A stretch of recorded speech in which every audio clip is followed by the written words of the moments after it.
Today we are harnessing a power more influential than the voice, more threatening than a fast Atronach. I am talking about the most powerful thing known to mankind, the septum. Money is able to be used in many different ways throughout the world of Skyrim, so today it is my goal to use it to win. Unlike my other challenge videos, I will be writing a script as I go, so I don't know if I'll be able to do it as of writing this, but let's start with the rules. Number 1. No committing crimes that are not required for completing the game. Number 2. I can only deal damage by hiring help.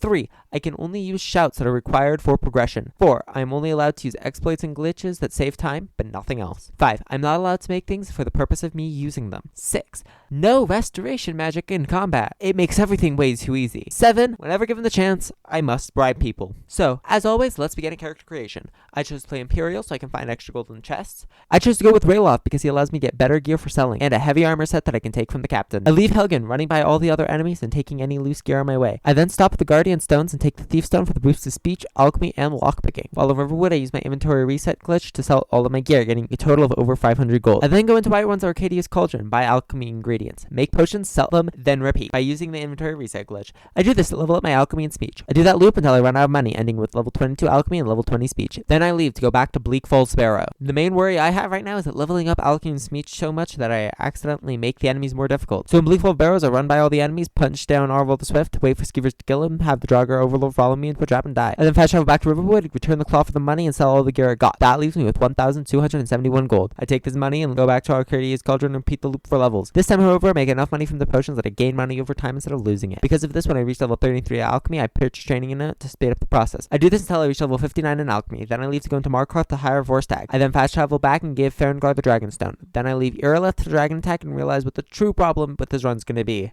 Skyrim's AI is absolutely awful. I eventually defeat the dragon, fast travel to Dragon's Reach, and get the quest to go to the Greybeard. I go through the Greybeard's training, and I'm tasked with finding the Horn of Jurgen Windcaller. I fast travel to Morthal and run over to Ustengrav. Now, one slight problem with doing the Shouts Only challenge first is that I've proven that I can just run by almost all of the enemies for the vast majority of the game. So, I run by the enemies and reach the Horn Room and take the letter, leave and go back to Riverwood. I then fight past some cultists and talk to Delphine. We all head on over to Kynesgrove. I watch Alduin resurrect the dragon there, then watch as everyone else did the work as I sat there and hid. Vorstag got downed one time, but everything else remained fine. I then absorbed the dragon soul and held Delphine tell me about the Falmore embassy. I meet her back in Riverwood and told to go to Solitude. So I go to the Whiterun stables and ride over there. As of writing this, I'm realizing that I don't know if I can bring Vorstag with me, so I'm not sure what I'm going to do to get out. In my previous runs, I could either fight my way through or sneak my way out, but if I can't bring Vorstag and I can't sneak out without committing unnecessary crimes, then I'm going to have to find some other way out. Okay, so after a very close call, I did successfully hide again after my failure of finding another way out, and I have deemed that pickpocketing one guard to get a key and escape is, in fact, necessary. So, I free the guy who's been interrogated, and he fell through a wall. Skyrim just works! After many failed attempts at reaching a guard with stealth active, I did in fact steal a trapdoor key and escape. Upon fast traveling to Whiterun, I also regained Vorstag. Sadly, I did have to deal with another dragon while here because one spawned above Riverwood. But the dragon is defeated, and I learned that I need to go to Riften, find Esbern. So, I ran in the carriage and get out of it. And for the first time in probably all of Skyrim history, I actually paid the guard the shakedown cost in the front of Riften. I then run by the Thalmor agents and the Ratways and get Esbern to follow me and run out. I fast travel back to Riverwood and realized that I could buy better gear from the smith, so,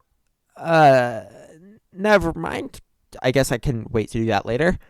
So I talked to Delphine and learned that I need to go to Skyhaven Temple. So I fast travel to the Markarth stables and run over to the area ignoring all of the enemies. I open the blood seal and wait through the long-ass cutscene. But I learned about the dragon shout that was used to defeat Alduin, so I talked to Erengr, only to learn that I had never returned the Horn of Jurgen Windcaller again. So I had to get shouted at. But then I learned the clear sky shouts, and I can go up to meet Parthenax. I learned that I need to get the Elder Scroll in order to learn the Dragon Run shout. So I ride over to Winterhold and find Septimus Sickness. I then fast travel back over to Winterhold and go over to Alfdend. Now that I'm actually writing a script, I just want to say that these things do not have the pronunciation I thought they did. I thought that Alfdend was Aftland, just changing like the direction of the FT and L. Anyways, I enter Alfdend and try to fight the enemies, but after realizing that Vorstag got downed again, I decided to just run by the enemies again. So I ran by all the enemies. After a while, though, I realized I forgot to pick up my items from Delphine, so I had to go back up through a shortcut and decided to get some gear from War Maidens. Surprisingly, when I get back to the ruins, I did find Vorstag. I honestly thought that he died at this point because he did not go anywhere with me. However, I immediately leave him behind again and get to Blackreach. I work through Blackreach, do the puzzle, and get the Elder Scroll. I fast travel to the throat of the world and summon Alduin. I just realized I did not record myself going through Blackreach. Whatever, I don't care enough to go back through it for like 2 sentences. Luckily, my Skyrim crashed, so I didn't need to lose more than that, or this would be way more annoying. So this is when I learned that Vorstak is definitively the absolute worst. After he fell, he couldn't stand up and get more than 1 hit before falling again. So I'm gonna try to get him some better gear. I gave him a set of steel gear and gave him 8 healing potions. I hope that this is enough to make him able to kill Alduin, but I'm not sure. So I go through the cutscene again, and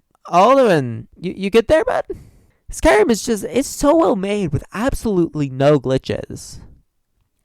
Despite that new gear, I still didn't feel Alduin, so I took the most capitalist solution, throwing money at the problem until it goes away. So I went to Arcadia's Cauldron and bought every healing potion they had. I got every ingredient they had as well, then made any potion I could that had to do with health. So I went back to the Throne of the World and fought him again, and successfully won this time. So now it's time for the Peace Council. I'm starting to realize that if I don't have the ability to bring Vorstak into Sovngarde with me, then I won't be able to fight Sun to enter the Hall of Valor. If that's the case, then this challenge is not possible. So anyways, I get the shot to summon Orthving, I go over to Whiterun and summon the dragon and trap him. He flies over to Skuldolphin. Sadly, Vorstak did not follow me, so I don't know what to do with anything to win the game.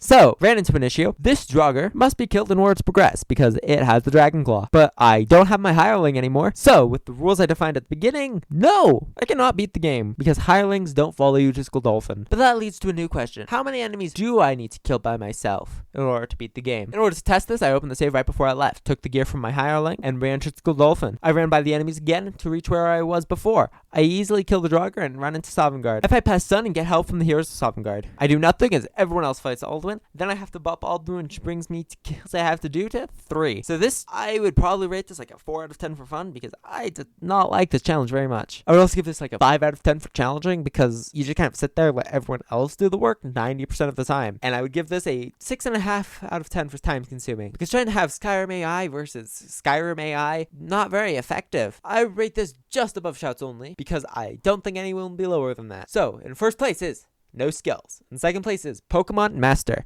In third place is Capitalist Only. And in fourth place is Shouts Only. That concludes this video. Please subscribe and like to me if you want to see more content. And signing off for hopefully not the last time, someone who is never on topic.